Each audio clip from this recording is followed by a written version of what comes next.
You've been studying wrong your entire life, and nobody told you. Not your teachers, not your parents, nobody. Because they were doing it wrong too. Here's the brutal math. The average student spends 3 hours studying and retains maybe 10% of it. That means 2 hours and 42 minutes completely wasted. Every single study session, every single day. But a small group of students study for 1 hour and remember most of it for years.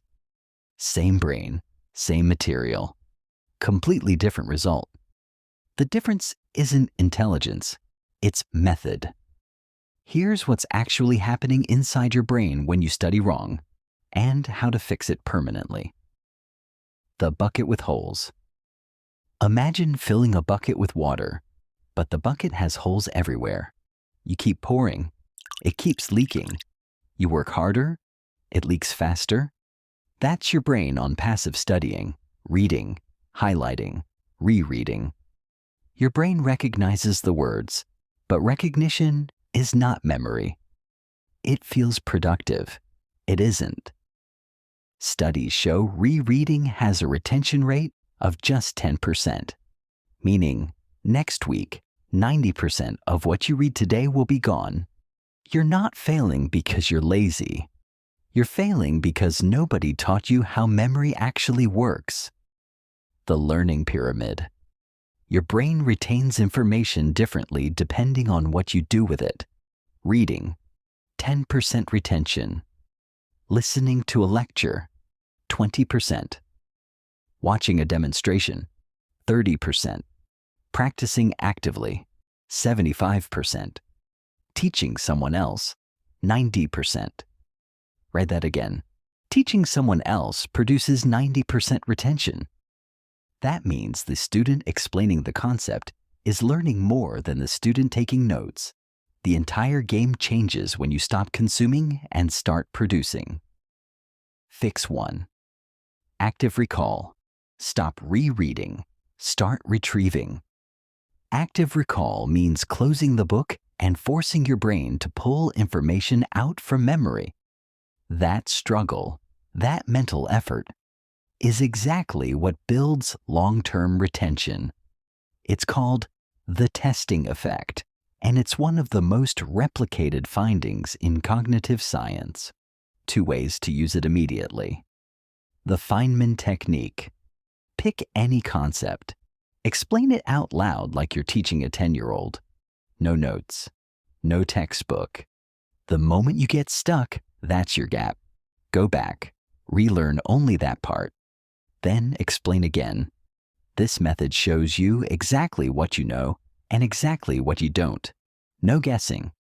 Past papers and self-quizzing. The top students don't study more. They test themselves more.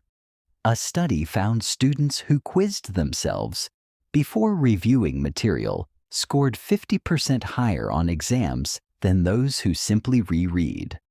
Stop reviewing what you already know. Start testing what you don't. Fix 2. Spaced repetition. You forget 50% of new information within 1 hour. By day 7, 90% is gone. This is the forgetting curve, discovered by Hermann Ebbinghaus in 1885. It hasn't changed. Your brain is wired to delete what it doesn't use. The fix is spacing. Instead of 1 3-hour session, spread it out. Day 1, learn the material. Day 3, quick 10-minute review.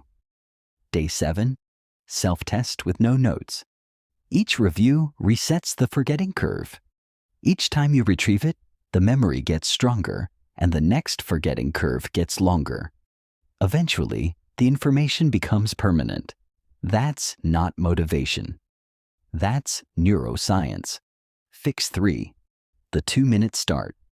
Procrastination isn't laziness. It's your brain avoiding discomfort. The solution isn't discipline. It's lowering the starting cost.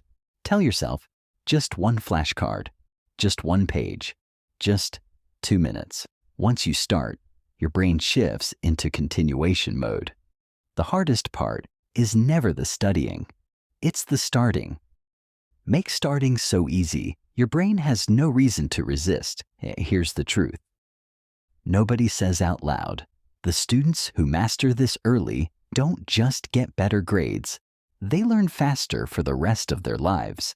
Every skill, every career, every challenge, you now know what most students won't figure out until it's too late. Use it.